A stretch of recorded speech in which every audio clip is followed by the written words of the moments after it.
और hello friends, कैसे हैं आप सब। आशा है कि आप सब स्वस्थ होंगे।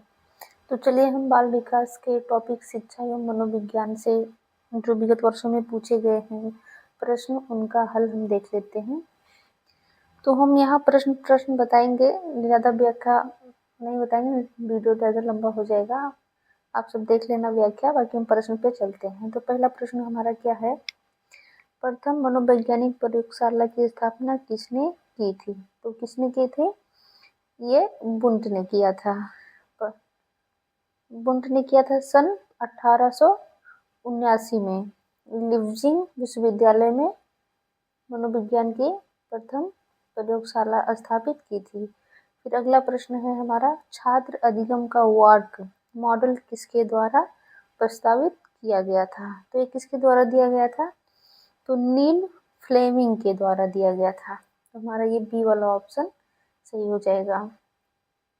आगे चलते हैं हम थर्ड नंबर के क्वेश्चन पे। तीसरा प्रश्न है हमारा, शिक्षा मनोविज्ञान की उत्पत्ति का वर्ष कौन सा माना जाता है। तो इसमें क्या दिया है, 1900, यानी कि ये 1900 माना जाता है। फिर अगला हम चलते हैं अगले प्रश्न पे। शिक्षा मनोविज्ञान का संबंध किससे नहीं है। तो किससे नहीं है, मानव व्यवहार का अध्ययन या मानसिक प्रक्रियाओं का अध्ययन, सीखने के तरीकों का अध्ययन, संचार माध्यमों का अध्ययन। तो इसमें हमारा डी वाला सही हो जाएगा, संचार माध्यमों का अध्ययन इसमें नहीं है, बाकी तीनों से है। फिर अगला हम चलते हैं अगले प्रश्न पे, निम्नलिखित में से कौन शिक्षा मनोविज्ञान की प्रकृति है। तो क्या है, कला है, विज्ञान है कि विद्यात्मक विज्ञान है कि उपरोक्त में से कोई नहीं। तो इसमें क्या है, सी वाला ऑप्शन हमारा सही हो जाएगा, विद्यात्मक ऑप्शन, वो विद्यात्मक विज्ञान, ये वाला सी वाला ऑप्शन सही हो जाएगा। फिर अगला चलते हैं अगले प्रश्न पे, 6 नंबर पे, शिक्षा मनोविज्ञान की दृष्टि से निम्नलिखित में से कौन सा कथन सत्य है। तो ये 4 विकल्प दिए हैं, इसमें से आपको सत्य कथन पहचानना है। तो इसमें क्या है, बच्चे अपने ज्ञान का स्वयं सृजन करते हैं, विद्यालय में आने से पहले बच्चों का कि कोई पूर्व ज्ञान नहीं होता, अधिगम प्रक्रिया में बच्चों को कष्ट होता है, बच्चे यथावत सीखते हैं जो उन्हें पढ़ाया जाता है। इसमें क्या हो जाएगा, हमारा पहला ऑप्शन सही हो जाएगा, यानी कि बच्चे अपने ज्ञान का स्वयं सृजन करते हैं। तो ये हमारा ऑप्शन सही हो जाएगा। आगे चलते हैं हम, आप व्याख्या देख लीजिएगा।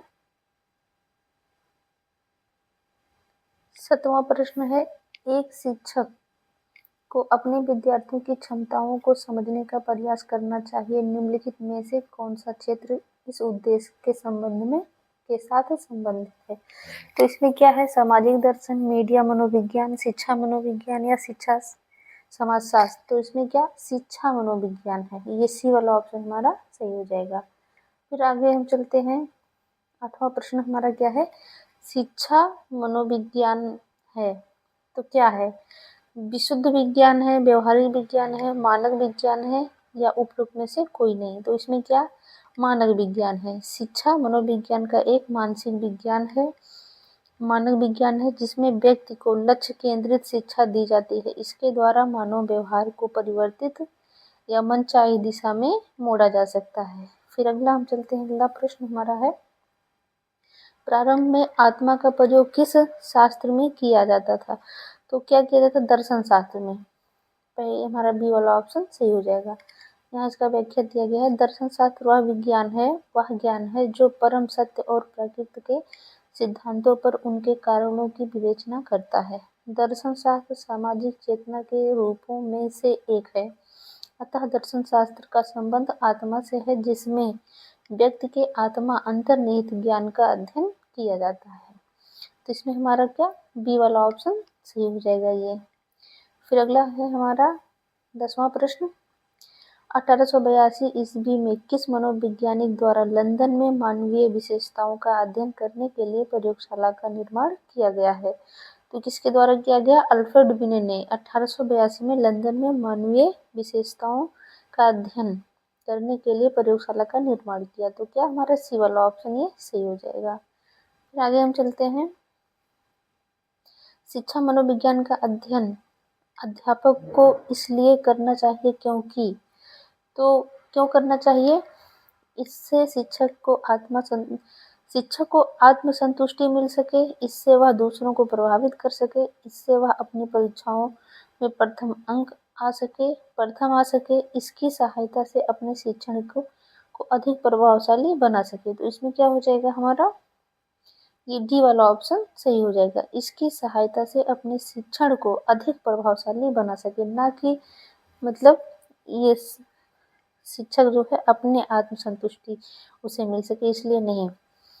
फिर इसके बाद में हम चलते हैं अगले प्रश्न पे।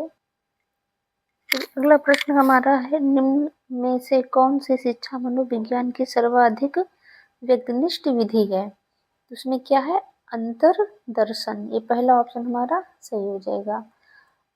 व्याख्या देख लीजिएगा। फिर हम चलते हैं अगले प्रश्न पे। निम्नलिखित में से कौन सा विकल्प शिक्षा मनोविज्ञान की एक सीमा है?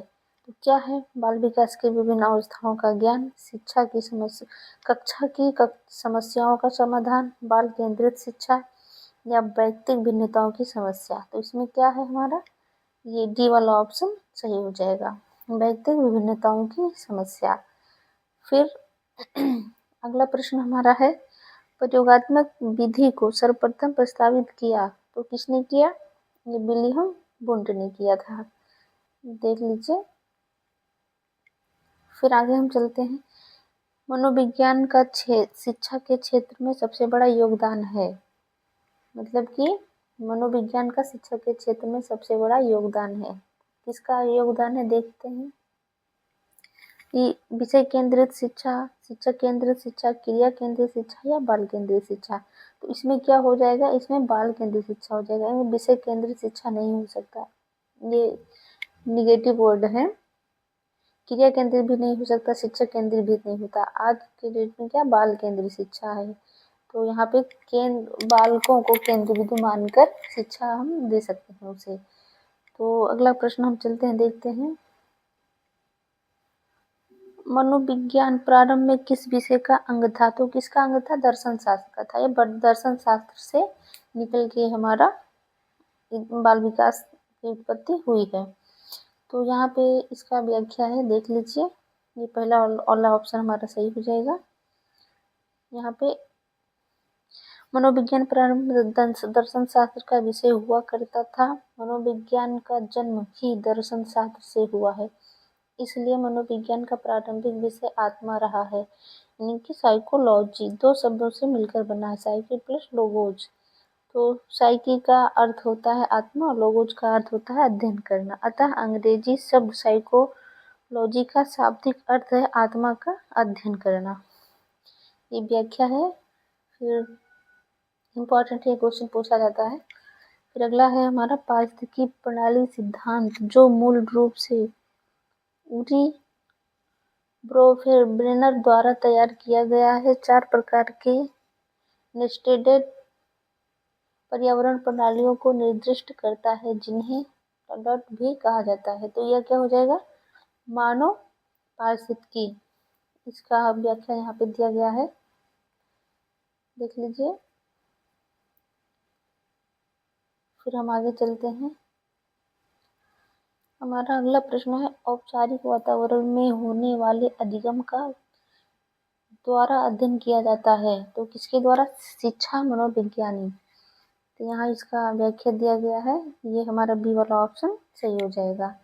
फिर हम आगे चलते हैं 19 नंबर पे, व्यक्ति बिना किसी अंतर्निहित मानसिक प्रकरण के पैदा होते हैं और इसलिए सभी ज्ञान अनुभव या धारणा से आते हैं। इसी धारणा को डाडट के रूप में संदर्भित किया जाता है। तो क्या मासूम मना स्थिति, यानी कि तबुला रॉस के ने इसको कहा था, इसे कहा जाता है तबुला रॉस। फिर आगे चलते हैं, इसकी यहाँ व्याख्या दी है, इस आप सब देख लीजिएगा। अगले प्रश्न पे चलते हैं 20 नंबर पे। यहाँ हमारा कुछ एग्जाम पॉइंट दिया गया है, जो यहाँ से क्वेश्चन काफ़ी इम्पोर्टेंट है, तो हम इसको देख लेते हैं जल्दी।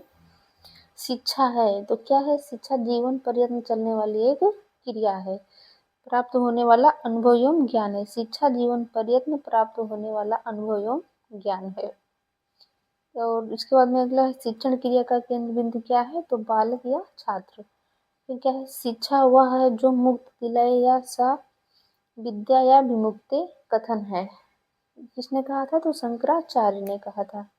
फिर अगला है मनुष्य की अंतर्निहित पूर्णता को अभिव्यक्त करना शिक्षा है। यह किसने कहा था, स्वामी विवेकानंद ने कहा था। शिक्षा का अर्थ उन सद्मान्य विचारों को विकसित करना है जो प्रत्येक मनुष्य के मस्तिष्क में विलुप्त होती हैं। क्या किसने कहा था यह कथन, तो सुकरात ने कहा था।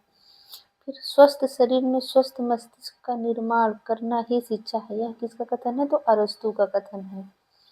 फिर क्या है, एजुकेशन को ई प्लस ड्यू को उसका संयोग कहा गया है। यह ई का अर्थ होता है भीतर, ड्यू को और का अर्थ होता है बाहर निकालना, और इसका साइको का अर्थ होता है आत्मा। साइकोलॉजी का शाब्दिक अर्थ होता है आत्मा का विज्ञान। फिर क्या, विद्या से अमृत की प्राप्ति होती है, कहाँ पर उल्लेख किया गया है इसका, तो यजुर्वेद में। फिर क्या है, शिक्षा कैसा विज्ञान है, तो यह कैसा है, नियामक है। फिर क्या है, मनोविज्ञान की प्रकृति होती है, कैसी होती है, वैज्ञानिक होती है। फिर किसके अनुसार मनोविज्ञान चेतना का विज्ञान है, तो यह जेम्स के अनुसार। ये इम्पोर्टेंट है, देख लीजिएगा, इसे पूछा जाता है। शिक्षा मनोविज्ञान की परिधि, जैसे शिक्षा के 3 स्तंभ होते हैं, शिक्षक, शिक्षार्थी व पाठ्यक्रम। इसके बाद में ये भी इम्पोर्टेंट है। उसी प्रकार शिक्षा मनोविज्ञान के 3 क्षेत्र हैं, शिक्षार्थी, शिक्षण प्रक्रिया, शिक्षण दशाएं। फिर क्या है, मनोविज्ञान की सबसे अधिक प्रयोग की जाने वाली विधि है, तो क्या है, निरीक्षण विधि है। फिर यहाँ पे देखिए इसका वर्गीकरण कैसे किया गया है, शिक्षा मनोविज्ञान की विधियाँ, तो इसके 3 पार्ट, मतलब कि 3 पार्ट हैं। तो क्या, निरीक्षण विधि, प्रयोगात्मक विधि और विवरण विधि। इसके भी 2 पार्ट हैं, तो इसमें निरीक्षण विधि के 2 पार्ट हैं, क्या है, अंतरदर्शन विधि है और बहिर्दर्शन विधि है। और इसके विवरणात्मक विधि के इसके कितने पार्ट हैं, तो इसके 5 हैं। तो क्या है इसमें, जीवन इतिहास विधि, विकासात्मक विधि, तुलनात्मक विधि, नैदानिक विधि और सर्वेक्षण विधि। तो अगला फिर हम पॉइंट देखते हैं। शिक्षा मनोविज्ञान का अध्ययन अध्यापक को इसलिए करना चाहिए ताकि इसकी सहायता से अपने शिक्षण को अधिक प्रभावशाली बना सकें। शिक्षण क्या है, तो यह ज्ञानार्जन है। मनोविज्ञान का शाब्दिक अर्थ है मन का विज्ञान। मनोविज्ञान मानव एवं पशु व्यवहार का ज्ञान विज्ञान है। किसका कथन है यह, तो मॉर्गन का है। शिक्षा मनोविज्ञान में अध्ययन किया जाता है, तो किसका अध्ययन किया जाता है, मानव व्यवहार की शैक्षणिक परिस्थितियों का। मनोविज्ञान से क्या तात्पर्य है, तो व्यवहार का विज्ञान। फिर क्या है, मनोविज्ञान व्यक्ति के व्यवहार एवं आचरण का यथार्थ विज्ञान है। यह कथन किसका है, तो मैकडूगल का। फिर किसका अगला है, मैकडूगल के अनुसार मूल प्रवृत्तियों की संख्या कितनी होती है, तो 14। ये क्वेश्चन बहुत इंपॉर्टेंट है, यहाँ से क्वेश्चन बनते हैं, जरूर इसको देख लीजिएगा। शिक्षा को मनोवैज्ञानिक आधार की आवश्यकता क्यों है, तो बालकों के आंतरिक एवं बाह्य गुणों का पता लगाने तथा शैक्षिक समस्याओं के समाधान हेतु। फिर अगला क्या है, शिक्षा की दृष्टि से बालक की महत्वपूर्ण आवश्यकता है, तो बालकों के साथ मनोवैज्ञानिक व्यवहार की आवश्यकता होती है। फिर क्या है, शिक्षा मनोविज्ञान शिक्षण विधियों के चयन में शिक्षक की सहायता करता है। यह कथन किसका है, तो स्किनर का है। फिर मनोविज्ञान है, तो क्या है, विधायक विज्ञान है। फिर क्या है, निरीक्षण विधि में किया जाता है, तो क्या, दूसरों का अध्ययन किया जाता है। फिर अगला है, मनोविज्ञान की उत्पत्ति उस मतलब कि मनोविज्ञान की उचित विषय वस्तु है, क्या है, तो व्यवहार है। मनोविज्ञान शिक्षा का आधारभूत विज्ञान है। यह कथन किसका है, तो स्किनर का है। अगला है, शिक्षा मनोविज्ञान का केंद्र है, तो क्या, बालक है। शिक्षा को द्विध्रुवी किसने कहा है, तो इसे एडम ने कहा है। ये भी इम्पोर्टेंट है। फिर क्या है, शिक्षा के 3 ध्रुव कौन कौन से हैं, तो इसमें आप जानते हैं, शिक्षक, शिक्षार्थी और पाठ्यक्रम। इसको ये यानी कि एडम स्मिथ ने इसका वो दिया है। फिर शिक्षा को त्रिधुर्वी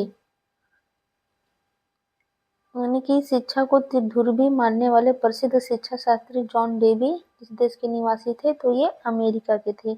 यहाँ पे ये जो त्रिधुर्वी किसने कहा है? तो ये जॉन डेवी ही होंगे इसका। सॉरी, यहाँ पे गलती से निकल गया।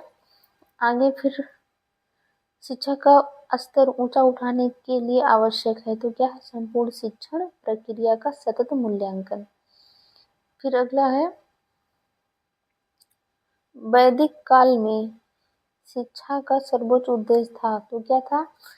वैदिक काल में क्या होता था कि पहले मोक्ष की प्राप्ति हो जाती थी तो वही सबसे इम्पोर्टेंट होता था।